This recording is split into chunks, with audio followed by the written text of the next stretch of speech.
I'm Lauren Harper, a 38-year-old financial advisor in Seattle, and for over a decade. I was my family's personal ATM. Every call from them came with a $sign attached. And I answered every time, hoping my generosity would finally earn me a place in their hearts. Last spring, I shelled out $20 for my parents' 35th anniversary bash at the swankiest venue in town. Only to be thrown out by security at my father's command. Branded a LEECH in front of everyone. That night, I walked away humiliated, but what I did next changed my life forever. If you've ever felt like your family saw your wallet before they saw you, this story's for you. Stick around to hear how I broke free from their financial grip and reclaimed my worth. Growing up in the Harper household, I was the middle child, sandwiched between my dazzling older sister, Vanessa, and my charming younger brother, Dylan. My parents, Charles and Margaret Harper, made no secret of their favorites. Vanessa, with her radiant smile and pageant queen vibe, was their pride and joy. Every milestone of hers, prom queen, college acceptance, sparked lavish parties and designer gifts. Dylan, the baby of the family, could do no wrong, even when he flunked classes or got caught sneaking out. Me, I was the quiet one, the reliable one, always chasing approval that never came. Straight A report cards? That's just what you do, Lauren, my mom would say, barely glancing up. When I won a national economics competition in high school, my dad shrugged and asked if I could help Dylan with his math homework. I learned early that love in my family was a transaction, and I was always on the wrong side of the ledger. College was no different. Vanessa got a free ride to a private university, where she partied more than she studied. I clawed my way through a state school on a partial scholarship, working nights as a waitress and days as a tutor to cover the rest.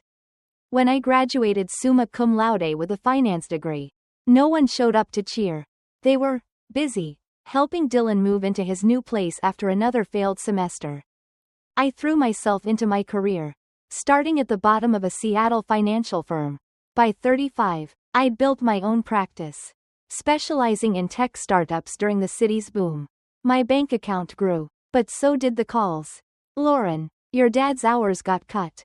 Can you help with the mortgage? My mom would plead, her voice dripping with rehearsed urgency. 1 month became a year. Then 2. I paid their entire mortgage.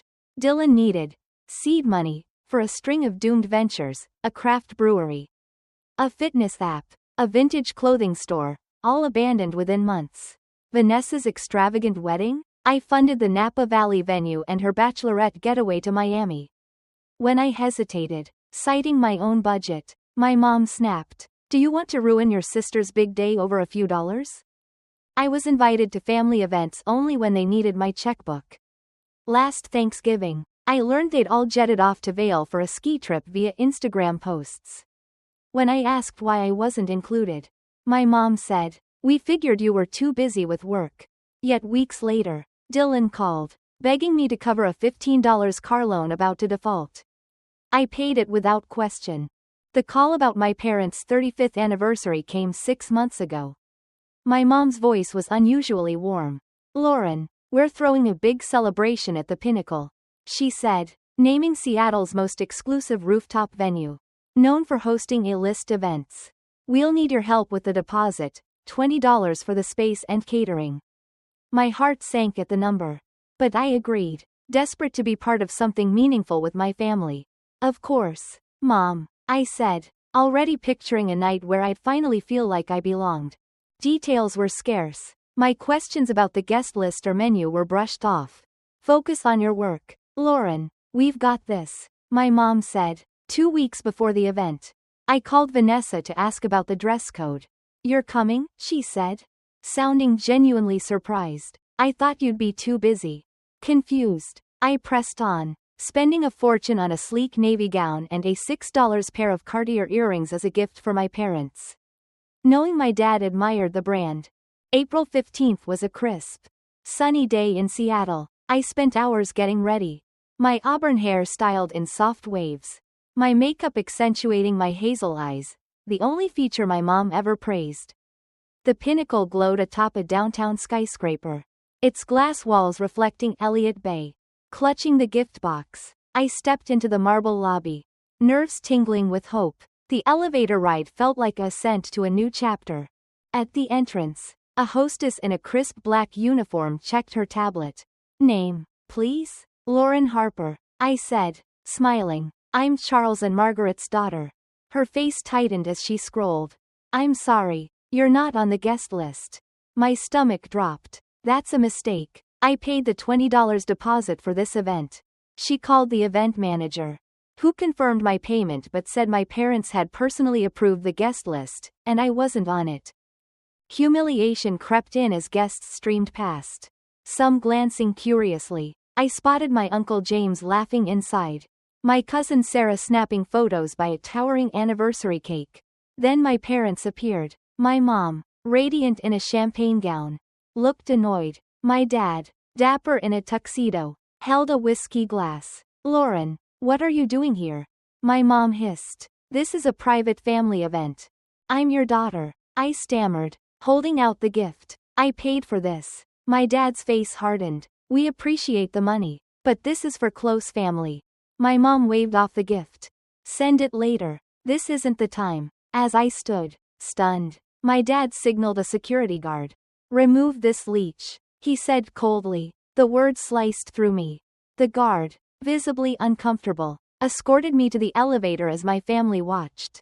Some whispering, others avoiding my gaze. Vanessa hurried past without a word. Dylan mumbled an apology but didn't stop. The elevator doors closed on my mom's laughter, as if I'd never been there. The drive home was a blur. Leech echoed in my mind. My dad's disgusted expression burned into my memory.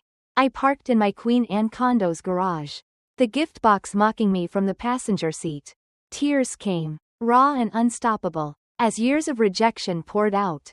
My phone rang. My best friend, Rachel. How's the fancy party? She chirped.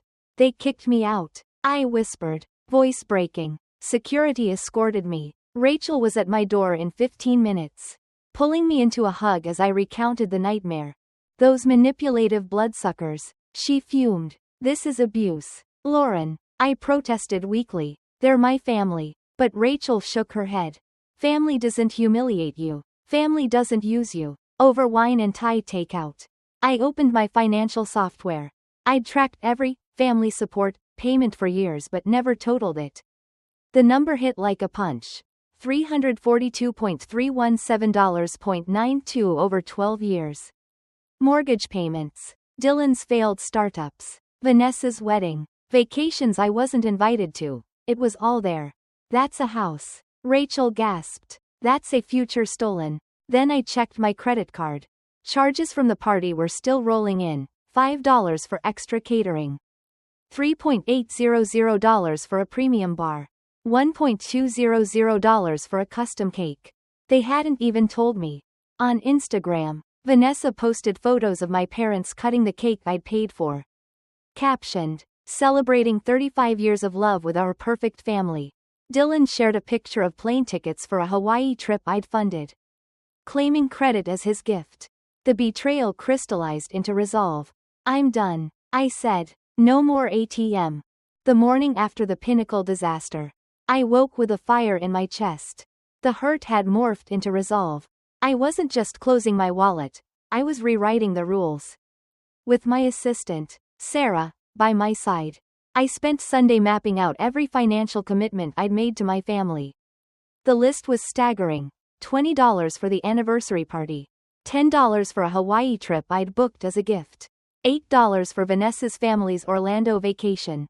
$2 for Dylan's latest business loan. And $7.500 for my parents' country club dues. Total, $47.500 in current obligations.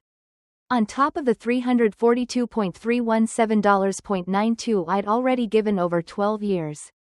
Sarah, who'd fielded countless urgent calls from my family over the years, was floored. This is insane. Lauren, they've been bleeding you dry. I nodded, opening my laptop to cancel everything. First, I called the Pinnacle. I'm disputing the additional $10.500 in charges from last night. I told the manager, my voice steady. I only authorized the $20 deposit. and I was barred from the event.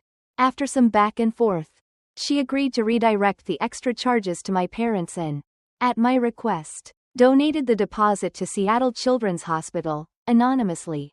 Next, I canceled the Hawaii trip, the Orlando package, Dylan's loan, and the country club renewal. Each call felt like shedding a weight I'd carried too long. By noon, the cancellations were processed. I braced for the fallout. Setting an auto-reply for my family's numbers. Financial support discontinued. All inquiries will receive this response. I blocked their calls temporarily, needing space to steel myself. That evening, Rachel, my best friend, came over with pizza and wine. "You're a badass," she said, raising her glass. "To your freedom." I clinked my glass, but my phone was already buzzing. Notifications flooded in. 12 missed calls from Mom. 8 from Dad. 5 from Vanessa. Texts from Dylan. "You froze my account? I've got vendors waiting." Vanessa's message was venomous. "You canceled our Orlando trip? My kids are devastated. Fix this." My dad's voicemail was a growl. "Call me now. This is an emergency." Rachel watched my phone vibrate off the table.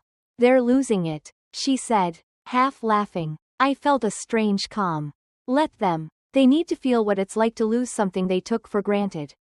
I didn't respond. For the first time, I let their chaos bounce off me.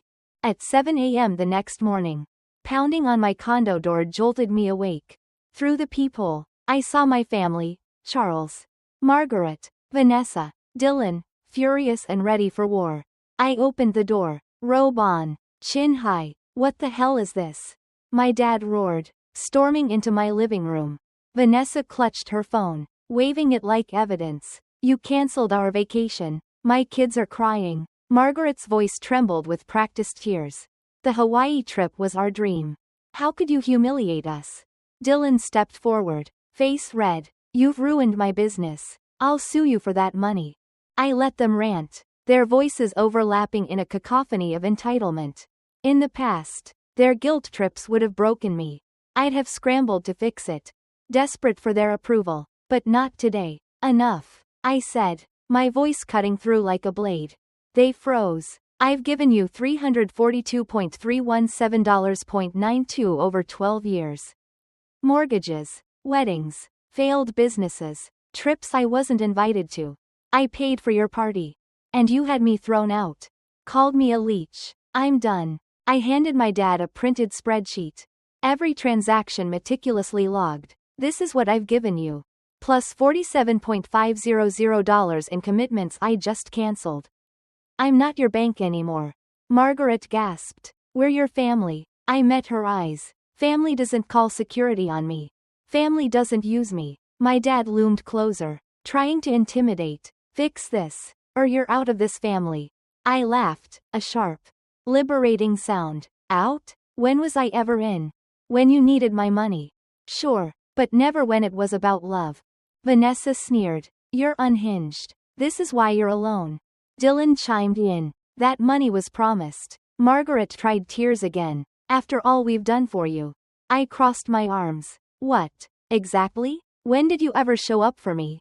My graduation? My promotions? Name one time." The silence was deafening. They stormed out, my dad shouting, "This isn't over." But it was. For the first time, I felt the power shift.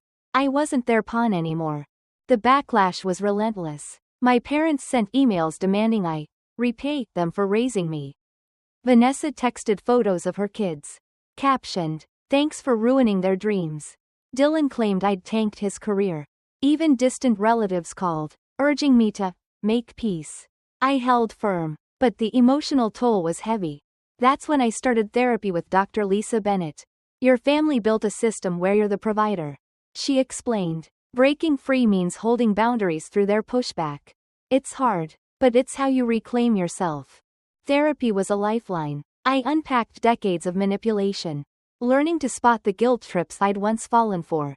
Dr. Bennett helped me see my role wasn't my fault, but staying in it was my choice. I chose to change. Meanwhile, my professional life soared. Without family drama draining me, I hired 3 new advisors. Landed a feature in Forbes as a top Seattle wealth manager. and grew my client base. I had energy for myself again. New connections bloomed. Through a support group for financial abuse survivors, I met Claire, Marcus, and Elena. Our monthly brunches became a sanctuary, swapping stories of cutting ties with exploitative families. Rachel remained my rock, cheering every step. Then came a surprise. My cousin Natalie texted me. I saw what they did at the party. It was wrong. I should have spoken up. I'm proud of you. Her words were a spark of hope. Maybe I wasn't alone in my extended family. 6 months later, as Seattle's leaves turned gold, I planned my first Friendsgiving. I invited Rachel, my support group friends, Sarah and her partner, and, cautiously, Natalie and her mom, my Aunt Linda. The night was magic. 16 people in my condo. Laughing, sharing stories, no one asking for a dime. Linda pulled me aside, handing me an envelope. Your Grandma Rose wanted you to have this after she passed. But Margaret convinced me to wait. Inside was a letter and a bank statement. My dearest Lauren, Rose wrote, your strength and heart shine brighter than your family sees.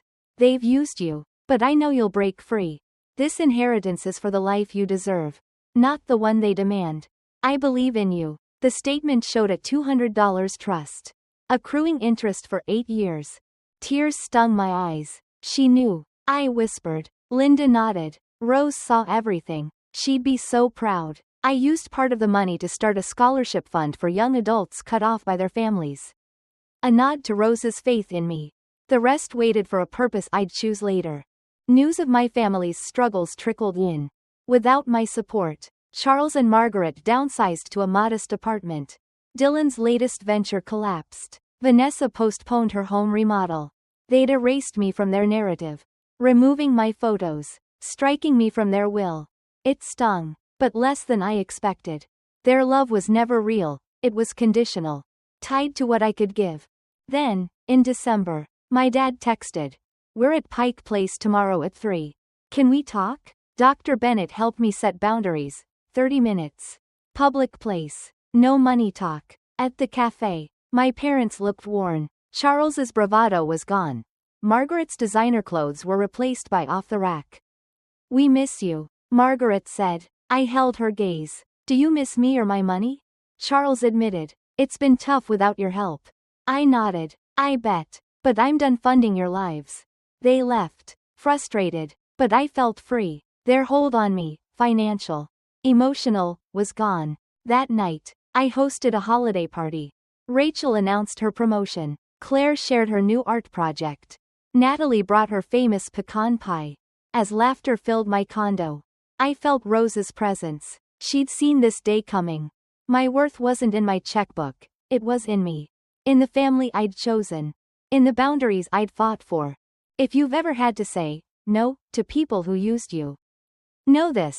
Your value isn't what you give, it's who you are. Share your story below. And if this resonated, like and subscribe. Let's build a community of people who know their worth. Thanks for joining me on this journey.